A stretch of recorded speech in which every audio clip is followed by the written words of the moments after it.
दंगों का दर्द झेल रही बिल्किस बानो को कुछ लोग और जख्म दे रहे हैं। उनके परिवार पर खुलेआम हमले हो रहे हैं। यह घटना प्रशासन, गुजरात पुलिस की लचर व्यवस्था का प्रमाण है।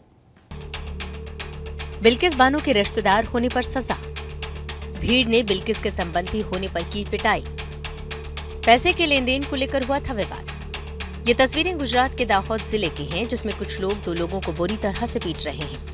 एक लड़का रिहाई की भीख मांग रहा है, लेकिन भीड़ लगातार उन पर थप्पड़ और लातों से बरसा रही है। दरअसल पिट रहे ये लोग गुजरात दंगों के दौरान हुए गैंगरेप पीड़ित बिल्किस बानो के रिश्तेदार हैं। आरोप है कि भीड़ ने इन दोनों को बिल्किस के रिश्तेदार होने पर पिटाई की है। पीड़ित अजीत घाची और उनके बेटे आसिफ की हालत गंभीर बनी हुई है, जिन्हें अस्पताल में भर्ती कराया गया है। हूँ ने मारो फादर गया था લીમખેડા બજારના હાટમાં। ત્યાં ગેટ પાસવાળાએ પાવતી માંગી, તો પાવતીમાં એવું હતું કે મારા પપ્પા જોડે 500 રૂપિયાની નોટ હતી, ખુલ્લા હતા નહોતા, તો એમાં એ લોકો મારા પપ્પાને ગાળો દેવા માંડ્યા ને પછી કે તમે રંધીકપુરવાળા આવા છો ને તેવા છો, તમે બિલ્કિસ બાનુના સાક્ષી છો ને તમે બિલ્કિસ બાનુના આમ છો તેમ છો, બધા એવું કરીને ને તેમના પરિવારમાંથી છો એમ કરીને મારા પપ્પા પર એ લોકોએ હુમલો કરી દીધો ને પછી એ લોકો 10-15 જણાથી ને। आरोप है कि अजीत और आसिफ बकरी बेचने के लिए लिमखेड़ा बाजार गए थे, जहां पैसे के लेन देन को लेकर कुछ लोगों से विवाद हो गया, जिसके बाद भीड़ ने उन पर बिल्किस बानो के रिश्तेदार होने की बात कहकर हमला कर दिया। इस हमले में अजीत घाची का पैर टूट गया है, उनके बेटे आसिफ के सिर में गंभीर चोट आई है।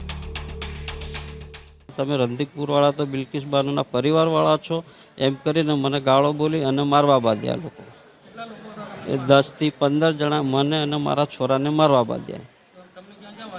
મને પગમાં બી વાગ્યું છે અને ફ્રેક્ચર બી છે, માથામાં બી વાગ્યું છે અને પીઠ પછાડી બી વાગ્યું છે। अजीत घाची बिल्किस बानो केस में मुख्य गवाह हैं। गुजरात दंगों के दौरान बिल्किस बानो के साथ सामूहिक बलात्कार किया गया था और उनके परिवार के कई सदस्यों की हत्या भी कर दी गई थी। उस दौरान बिल्किस गर्भवती थी। ये वाकया दंगों के दौरान भी सबसे दर्दनाक घटनाओं में शामिल है। खबर ऑपरेशन कावेरी की। सूडान में फंसे भारतीयों की वतन वापसी तेजी से चल रही है। आज भी भारतीयों का एक जत्था स्वदेश लौटा।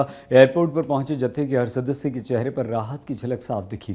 सूडान से भारत पहुंचने पर लोगों ने भारत सरकार के ऑपरेशन के दिल खोलकर तारीफ की।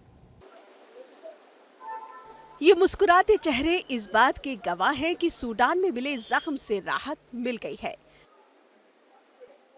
इन चेहरों पर दिख रहा सुकून वतन वापसी को लेकर है।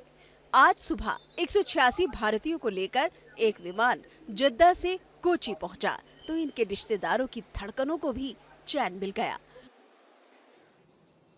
रविवार को भी इस अभियान के तहत 229 भारतीय बेंगलुरु पहुंचे थे, जबकि इसके एक दिन पहले 365 भारतीय नागरिक दिल्ली आए, जबकि शुक्रवार को 2 जत्थों में 754 नागरिक भारत लौटे थे। आंकड़ों की माने तो अब तक ऑपरेशन कावेरी के तहत भारत लौटने वाले भारतीयों की संख्या 2300 से ज्यादा हो गई है। हिंसाग्रस्त सूडान से सुरक्षित वापस लौटने की खुशी इनके चेहरे पर साफ झलक रही थी। हर एक चेहरा खिला खिला नजर आ रहा था। हम बहुत खुश हैं। हमारे परिवार के साथ हो गए, हम बच्चे के साथ हो गए और कुछ नहीं चाहिए मेरे को। बहुत खुश है हम। बहुत हम मुसीबत से वहाँ पे हम सोच रहे थे, हम सोचे यहाँ पे इंडिया में आएंगे क्या नहीं आएंगे करके पूरा भरोसा हमारा निकल गया था। जब भी हम कर्नाटक वाले आदमी हम वीडियो बना के भेजे, सरकार ने पूरी तरह से हमारा एक्शन लिया है और हमें को बाहर निकालने के लिए इतनी कोशिश किया है, तो बहुत सारा कोशिश किया है। सूडान में सत्ता पर कब्जे को लेकर सेना और अर्धसैनिक बल के बीच भीषण लड़ाई चल रही है। इस हिंसा के बीच बड़ी संख्या में भारतीय वहां फंसे हुए थे, जिन्हें निकालने के लिए भारत की तरफ से ऑपरेशन कावेरी चलाया गया। इस ऑपरेशन में नौसेना के साथ वायुसेना पूरे जोश के साथ लगी हुई है। पिछले कुछ दिनों में सूडान की मुश्किल हालात से भारतीय वायुसेना के विमानों में करीब 1400 भारतीयों को निकाला गया है। 2 C-130J विमानों ने 260 लोगों को निकाला। इसमें 90 साल से ज्यादा उम्र के लोगों के साथ 102 साल के भी एक शख्स शामिल थे। सूडान में सेना के 2 जनरलों की सत्ता को लेकर जारी वर्चस्व की लड़ाई का खामियाजा वहां के लोगों को भुगतना पड़ रहा है। इसमें वहां रह रहे भारतीय भी बुरी तरह से फंसे हुए हैं, जिनके रेस्क्यू के लिए ऑपरेशन कावेरी चलाया जा रहा है। सुरक्षित लोगों को निकाला जा रहा है। भारतीय सेना की तरफ से सभी को ये भरोसा दिलाया गया है कि सबकी वतन वापसी होकर रहेगी। Trust me, from this moment onwards, you have reached here. All of you will reach back safely home. That is our job, you know. Thank you. Vande! Vande! Vande! Okay, that is all good, but I need your cooperation also. Everybody will go out. Our team will go out. जब सब चले जाओगे और जब भी कोई एक आधा नहीं बचेगा, तब भी हम लोग यही रहेंगे. Don't worry. Bureau report. आजकल पूरे गुजरात में बादलों की दादागिरी देखने को मिल रही। कई जिलों में बारिश के साथ तेज हवाओं का दौर है। ये बारिश शहरी लोगों के लिए तो राहत है, लेकिन किसानों और ग्रामीणों के लिए आफत।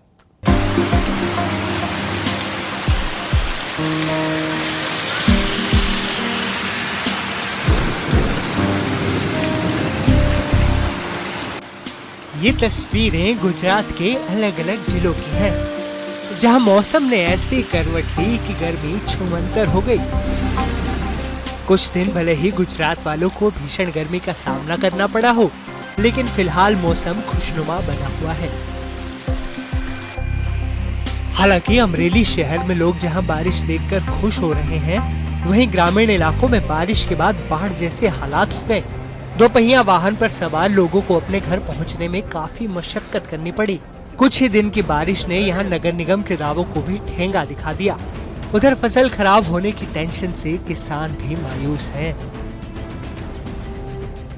આજરોજ બપોર દરમિયાન ભારે વરસાદ કરા સાથે પડ્યો। એમાં આપણે જે નવલખો નદી છે, ઉતાવળી નદી આગળ નવલખો નદી છે, એમાં એક ટ્રક જે કંઈક ડુંગળી ભરવા કે એવું જતો હતો, વચ્ચે ફસાણો હતો અને તાત્કાલિક જાણ થતાં અમારા જે જીઆરડી મિત્રો છે, હું અને મારા બીજા 3-4 જે જીઆરડી મિત્રો છે, એના દ્વારા તાત્કાલિક અમે રેસ્ક્યુ, આ નદી છે, નદી વટીને તાત્કાલિક રેસ્ક્યુ કરીને 5 મજૂર હતા અને એક ડ્રાઈવર જેનો અમે રેસ્ક્યુ કરેલું છે। वहीं कच्छ में भी बारिश की दादागिरी दिखाई दी, जिसने प्रशासन की व्यवस्थाओं की हवा निकाल दी। सड़कें लबालब पानी से भर गईं। पानी की सही निकासी न होने से परेशानी भी बढ़ी। मई के महीने में मौसम में ये बदलाव वेस्टर्न डिस्टर्बेंस के यानी पश्चिमी विक्षोभ के चलते देखने को मिल रहा है। मौसम विभाग का अनुमान है कि 1 से 4 मई तक बारिश का ये दौर जारी रह सकता है। इसके चलते तापमान में भी गिरावट देखने को मिलेगी। चूंकि वेस्टर्न डिस्टर्बेंस है, हमारे पास मॉइस्चर लेके आया हुआ है, साथ में साइक्लोनिक सर्कुलेशन है। 2 फैक्टर के 2 सिस्टम के मिल जाने की वजह से ये एक्टिविटी हमारे पास इंटेंस एक्टिविटी दिल्ली एनसीआर में और पूरे नॉर्थ वेस्ट इंडिया में हो रही है। सर, अभी कितने दिनों तक इसी तरीके का मौसम जो है वो फिलहाल बने रहने की उम्मीद है? लोगों को कब तक इसी तरीके से राहत मिलेगी? देखिए, आज और कल हमारे पास मुख्यतः इस तरह की एक्टिविटी दिल्ली एनसीआर में बनी रहेगी और परसों थोड़ी सी कम हो सकती है, और इसके लिए हमने येलो अलर्ट भी दिल्ली एनसीआर के लिए जारी किया हुआ है। हालांकि देखेंगे कि हमने जो नॉर्थ वेस्ट इंडिया के लिए हमारे पास जम्मू कश्मीर, हिमाचल प्रदेश, उत्तराखंड, पंजाब, हरियाणा, पश्चिमी उत्तर प्रदेश और पूर्वी उत्तर प्रदेश के लिए 2 दिन के लिए ऑरेंज अलर्ट जारी किया हुआ है, जिससे कि पहाड़ों पे आपके पास हैवी रेनफॉल होगी और मैदानी इलाकों में थंडरस्टॉर्म, लाइटनिंग होगी हमारे पास, और साथ में देखेंगे कि कुछ जगह पर हेल स्टॉर्म भी इन राज्यों में हो सकता है।